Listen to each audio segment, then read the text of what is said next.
Soy Roberto Pombo. Bienvenidos a Mis Preguntas, un programa de Prisa Media patrocinado por Droguerías Cafam, porque tú nos inspiras.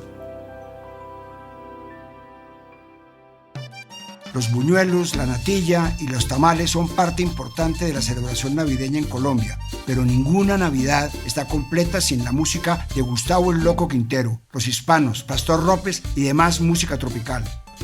¿Por qué se convirtieron estos ritmos en música navideña? ¿Va a dejar de ser la música que se escuche en Navidad en las próximas generaciones? Para este capítulo hablamos con el periodista cultural y escritor Jaime Monsalve, con la cantante Adriana Lucía, con la curadora musical y periodista Mariangela Rubini, con el periodista y escritor Mauricio Silva y con Alejandro Marín, director de La X.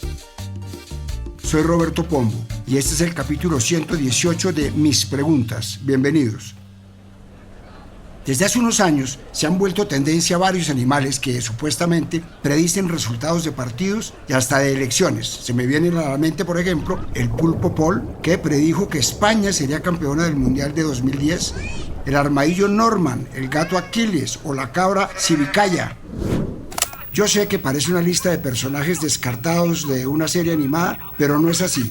Se trataba de animales que se supone predijeron resultados de partidos al escoger entre varias banderas la del equipo ganador. Aunque han tenido fallos y otros sí acertaron en todas sus predicciones, en el mundo sí existen animales que pueden ayudar a augurar ciertos eventos y que el humano ha observado para entender el cambio en el clima. Por ejemplo, el canto de las aves, como el quel o el mirlo, se asocian con la llegada de temporadas de lluvia.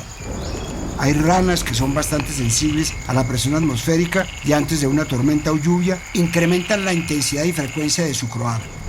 Y hay estudios que han observado cómo algunos tiburones se alejan de la costa para buscar aguas más profundas antes de la llegada de un huracán. Hay ejemplos más viejos y clásicos, como las aves migratorias, que ayudan a documentar cómo se adelanta o se atrasa el cambio de temperaturas en momentos de cambio de estación, como el caso del canto del cuco antes de la llegada de la primavera en los bosques europeos. De hecho, en España hay un refrán que resume mejor esto: cuando el grajo vuela abajo, hace un frío del carajo. Esto porque esta ave vuela más cerca del suelo cuando el aire es más frío, ya que el aire frío es más denso y dificulta su vuelo. En esta lista de animales que sirven como oráculos para observar el cambio de clima y estaciones está uno de los más famosos, la marmota. Cada 2 de febrero, en Punxsutawney, Pensilvania, Estados Unidos, se celebra lo que se conoce como el Día de la Marmota, en el que miles de personas esperan afuera de la guarida de este rodador a que salga. Si la marmota sale de su madriguera y ve su sombra, porque el cielo está despejado, se asume que habrá 6 semanas más de invierno. Si no ve su sombra, porque el cielo está nublado, significa que la primavera llegará pronto. Aunque han sido más las veces en las que el roedor se ha equivocado prediciendo la llegada de la primavera, esta centenaria tradición que llevaron los colonos alemanes a Norteamérica se mantiene viva y trascendió a ser un evento cultural. Si tuviera que compararlo con un evento nacional, lo compararía con el inicio de la temporada navideña en nuestro país, que no lo anuncia la marmota, sino un canto que tampoco es de un ave.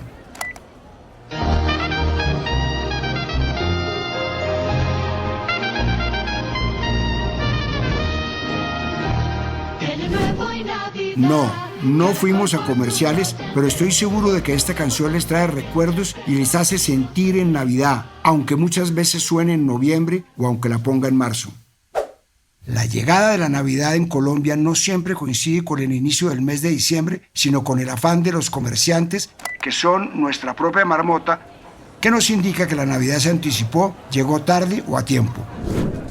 Basta con salir al centro de cualquier ciudad, incluso en octubre, para ver cómo los árboles de Navidad, las luces de colores, los pesebres, las figuras de Papá Noel y muñecos de nieve disputan un lugar en las vitrinas junto con adornos de Halloween y anuncian el inicio de la temporada navideña ante la ausencia de una festividad en noviembre. ¿Por qué nos gusta tanto adelantar la temporada navideña a los colombianos? Esto me contó Alejandro Marín, director de La X. ¿Por qué nos gusta adelantar tanto la Navidad a los colombianos? Yo sospecho que es un asunto más comercial que cualquier otra cosa y que tiene mucho que ver con una consigna radial que ha servido como una estrategia de mercadeo para la cadena olímpica. Esa consigna es: desde septiembre se siente que viene diciembre. Y esa frase se ha ido asentando en los imaginarios de los colombianos como una realidad idiosincrática, pero la verdad es que es mucho más un pitch de ventas que cualquier otra cosa. En otros países como los Estados Unidos también comienza rápidamente la celebración de las festividades navideñas gracias a maniobras de mercadeo como el famoso Viernes Negro, el Black Friday. Pero en el caso de los colombianos, lo que yo siento es que hay un sector también del comercio y en especial de los pequeños y medianos comerciantes que cuando usted, por ejemplo, se pone a mirar, son los que amplifican la señal de una Olímpica Estéreo. Cuando usted va a las tiendas de galerías o a los almacenes navideños de la 53, podrá encontrar en muchos de ellos que la emisora escogida es olímpica y de la misma forma siente usted que pasa en los pequeños comercios como las tiendas o las misceláneas, las tiendas de esquina, donde finalmente Olímpica Estéreo tiene además un control muy grande sobre ese top of mind, sobre esa conciencia colectiva muy subliminalmente que ha hecho que junto a esa necesidad de los comerciantes pequeños y medianos de empujar fuertemente la necesidad de que sea diciembre para poder sacarle el mayor provecho, hacen ver que los colombianos, todos queremos, por naturaleza, que llegue diciembre muy rápido. La música también es un buen indicador de la llegada de la Navidad. En Estados Unidos, por ejemplo, lo determina una de las canciones más exitosas de la historia, All I Want for Christmas Is You, de la cantante Mariah Carey. La canción vio la luz en 1994 y alcanzó el puesto 12 en el recuento de canciones de radio de todos los géneros de Billboard en Estados Unidos. Pero ese fue solo el principio de una historia mucho más larga y la canción se volvió un ícono de la llegada de la Navidad. Desde su lanzamiento hace 30 años ya, ha batido múltiples récords. Ha sido el único sencillo navideño en alcanzar 10 millones de ventas y unidades de streaming en los Estados Unidos. Aunque le tomó 25 años alcanzar el primer lugar en la lista de Billboard Hot 100, ha estado en la lista de las canciones más sonadas todas estas décadas.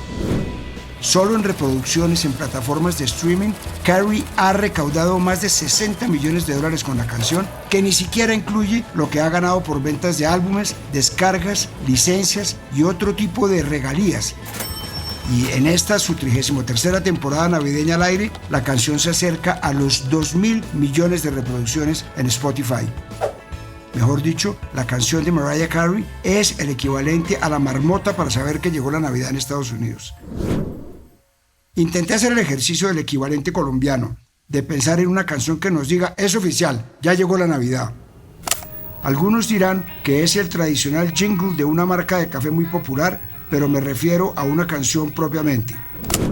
No llegué a ninguna conclusión, pero esto es porque, aunque no hay un ganador claro, hay cientos de canciones que compiten por ese primer lugar.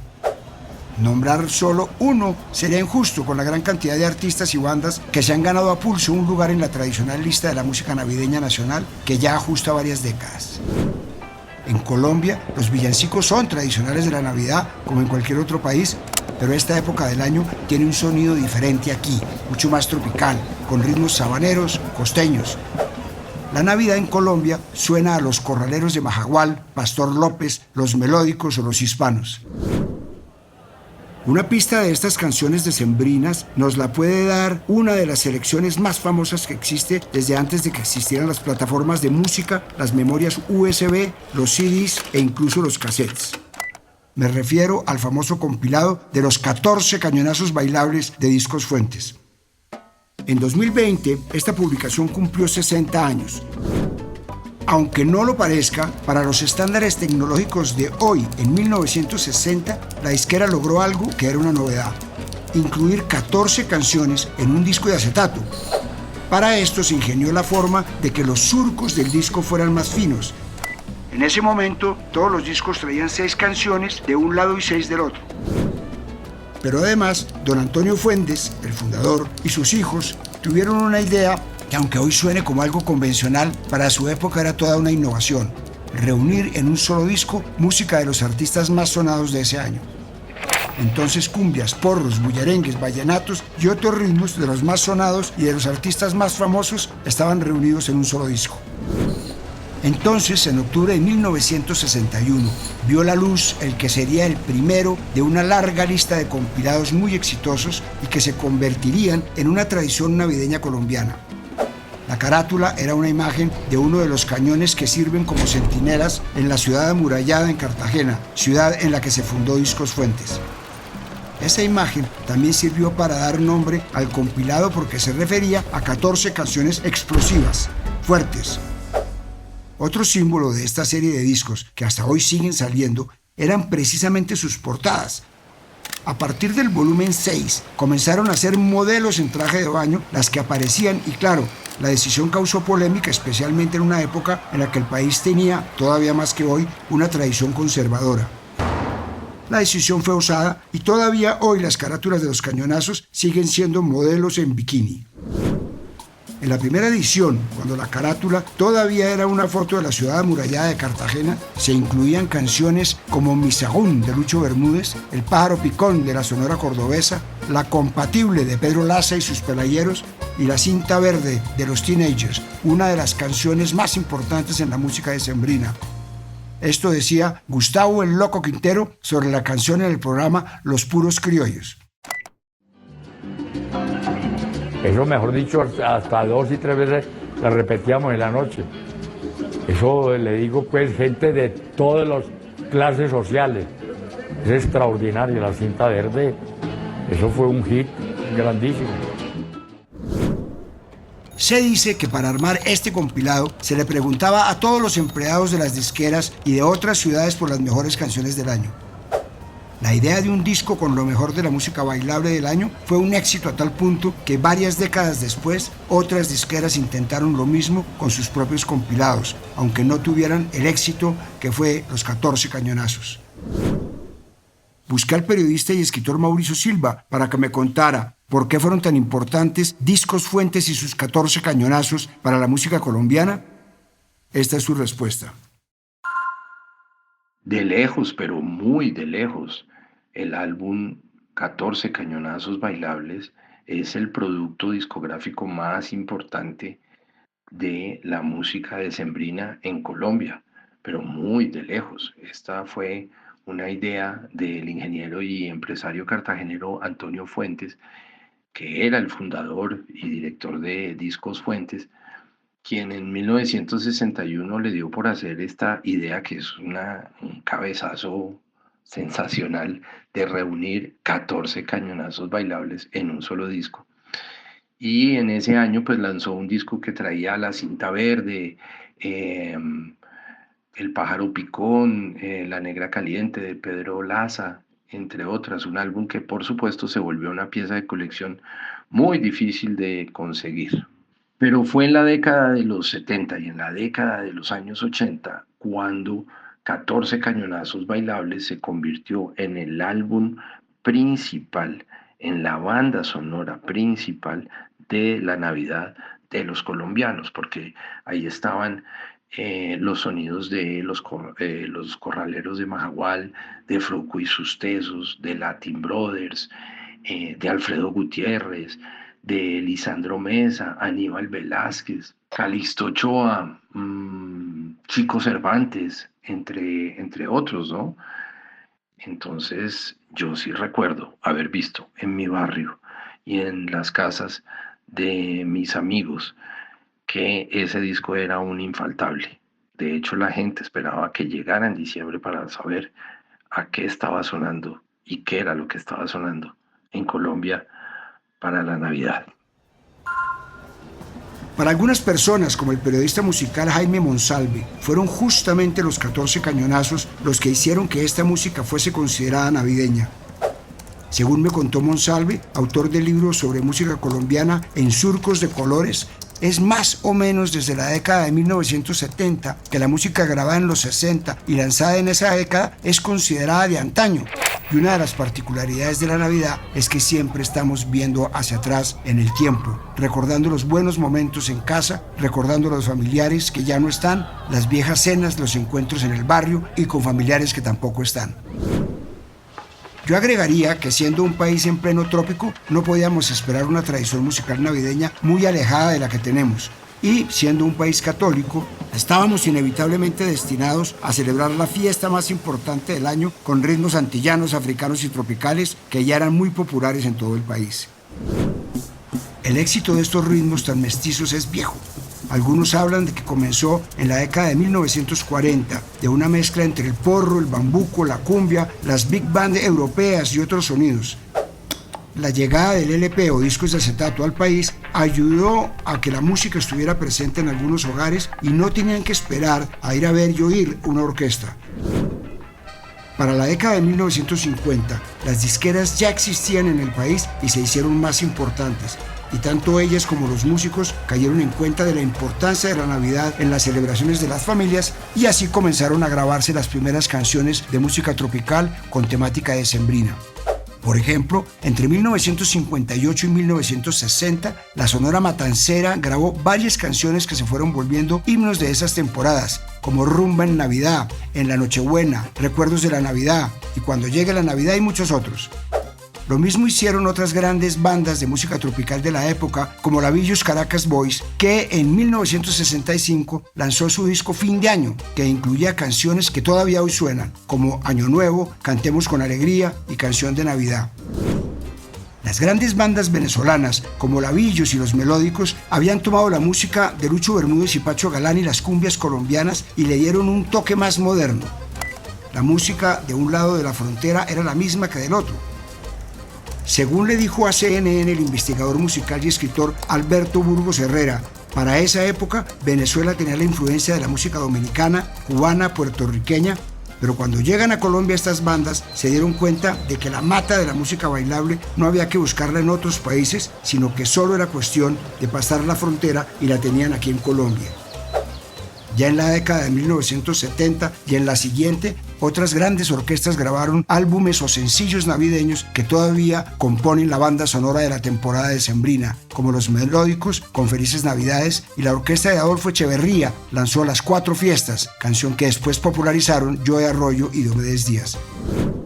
Sin embargo, no solo las canciones sobre Navidad se volvieron famosas y exitosas, sino el resto que no tenía nada que ver con la temporada y ayudó a que otras grandes bandas pasaran a la historia, como los Corraleros de Majagual o los Hispanos.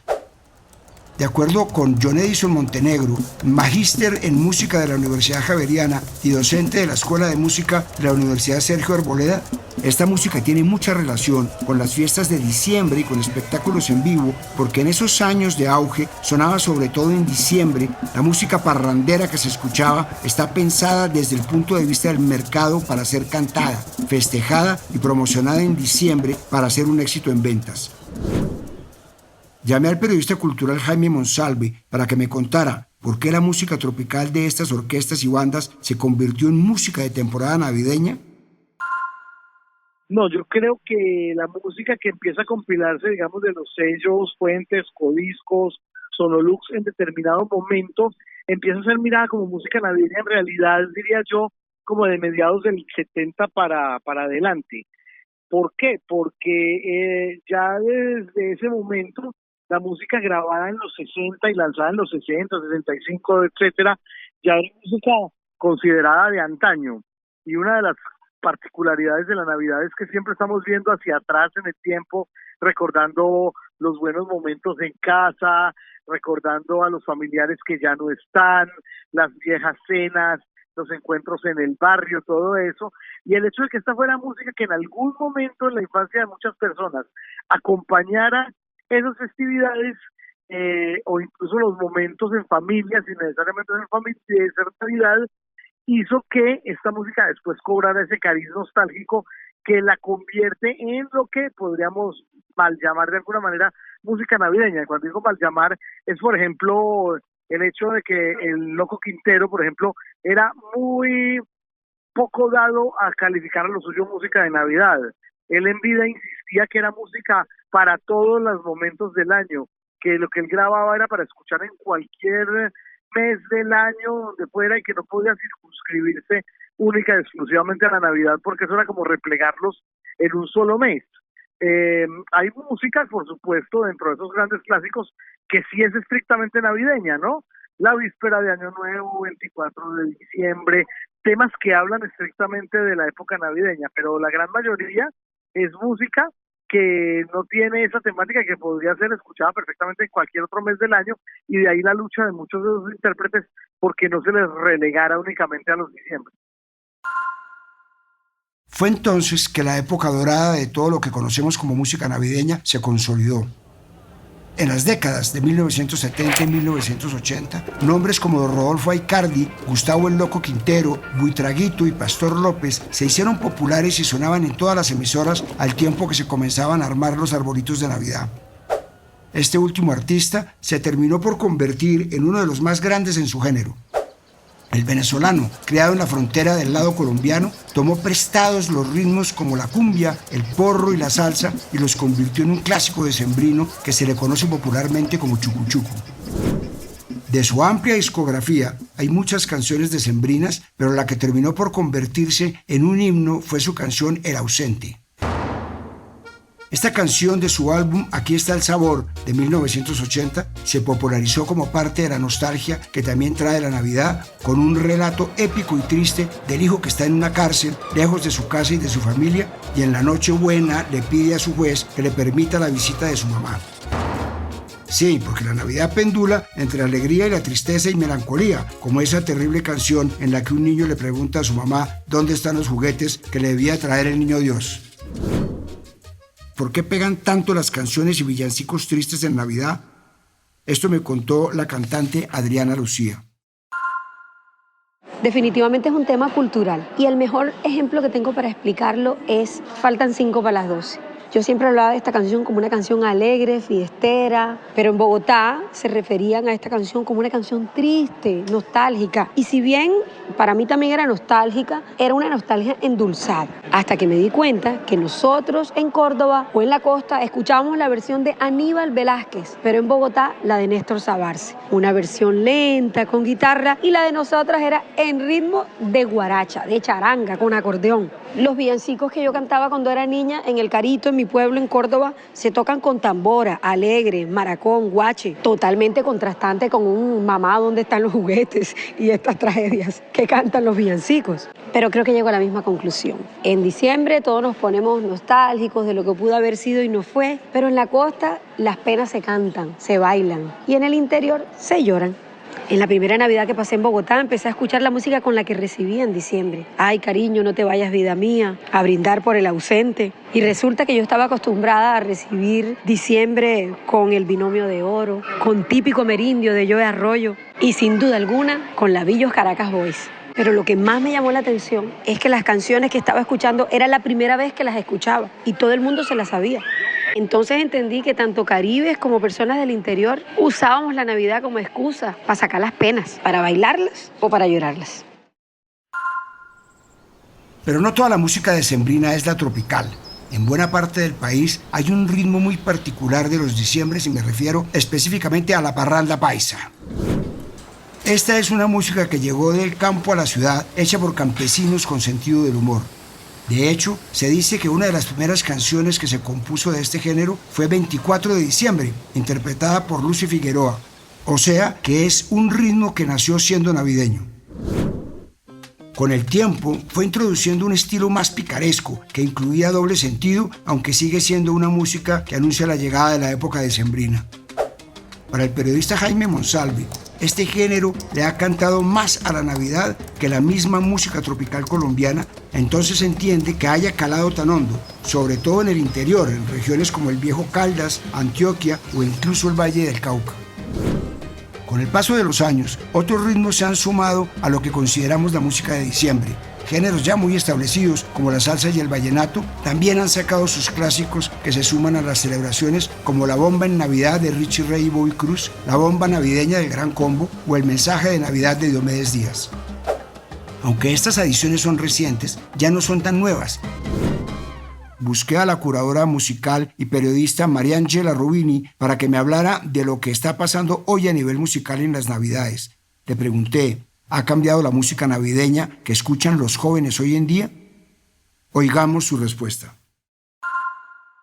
Es curioso lo que me preguntan porque justo en estos días estaba hablando sobre el tema de cómo cambia radicalmente el consumo de catálogo en esta época del año. Si uno se va al top 200 de Colombia, empiezan a entrar en los charts artistas como Rodolfo Aicardi y Los Hispanos con su famosa Cariñito, empieza a entrar Pastor López, Los Corraleros de Majagual, o sea, empieza como un consumo muy fuerte, Pastor López también, Los 50 de Joselito, empieza un consumo que es muy de catálogo y que se ve en las generaciones jóvenes y en las generaciones más adultas. Si uno ve las historias de Instagram, si uno va a un concierto como el de Fate, donde el artista dice como bienvenido diciembre, y esto es un popurrí de canciones que bailábamos nosotros con nuestros abuelos, con nuestros tíos, con nuestras familias,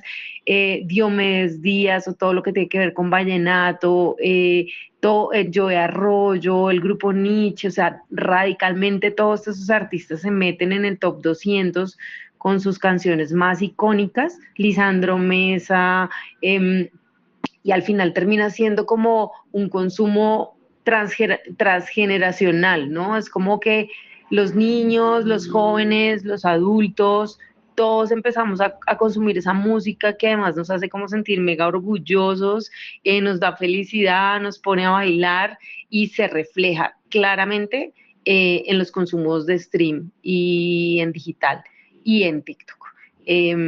Así que definitivamente creo que esto se mantiene, el consumo de la música decembrina que escuchaban nuestros abuelos y nuestros papás y nuestros tíos, incluso las generaciones jóvenes siguen consumiéndolo. Empieza a ver uno ahí también el Santo Cachón, y al final sabemos que los grandes consumidores de plataformas como Spotify y como TikTok es la gente más joven, y si estas canciones están charteando ahí es porque algo pasa con estos catálogos. Se me quedan por fuera muchos grupos y artistas que hacen parte del paisaje sonoro de estas épocas, como Alfredo Gutiérrez, Calixto Ochoa, Noel Petro, Nelson y sus estrellas, muchos otros. Yo no sé qué van a estar escuchando las hijas de mis nietas cuando esté pasando sus navidades en 30 años, pero ojalá sientan la misma alegría que siento yo cuando la música de la Billos, los melódicos, los graduados y los hispanos comienza a anunciar que llegaron las fiestas decembrinas. Soy Roberto Pombo y este fue el capítulo 118 de Mis Preguntas. Nos vemos en el próximo capítulo. A partir de este momento, este capítulo de Mis Preguntas queda disponible en todas las plataformas de podcast. Este episodio fue posible gracias a Droguerías Cafam, porque tú nos inspiras. Dirección: Roberto Pombo. Producción general: Juan Abel Gutiérrez. Asesor editorial: Daniel Sampero Espina. Guiones: Juan Abel Gutiérrez y Johnny Rodríguez. Producción de campo: Marcela Salazar y Lucía Beltrán. Postproducción de audio: Carlos Bernal.